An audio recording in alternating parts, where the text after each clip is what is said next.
প্রধান উপদেষ্টা ডক্টর মোহাম্মদ ইউনূস বলেছেন, নির্বাচনের ট্রেন যাত্রা শুরু করেছে, এটা আর থামবে না। অন্তর্বর্তী সরকারের ১০০ দিন পূর্তি উপলক্ষে রোববার সন্ধ্যা ৭টায় জাতির উদ্দেশ্যে দেওয়া ভাষণে এ কথা বলেন তিনি।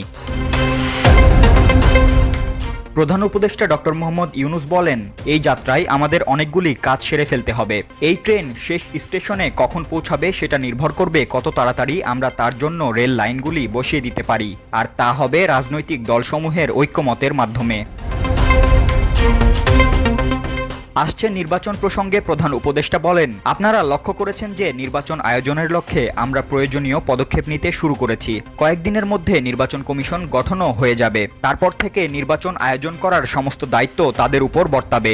নির্বাচন কমিশন ভোটার তালিকা হালনাগাদ সহ আরও কিছু কাজ শুরু করে দিতে পারবে, যা একটি অবাধ নির্বাচনের সাথে সরাসরি সম্পৃক্ত। প্রথমবারের মতো প্রবাসী বাংলাদেশিরা পোস্টাল ব্যালটের মাধ্যমে যাতে তাদের ভোটাধিকার প্রয়োগ করতে পারেন সে লক্ষ্যেও সরকার কাজ করছে।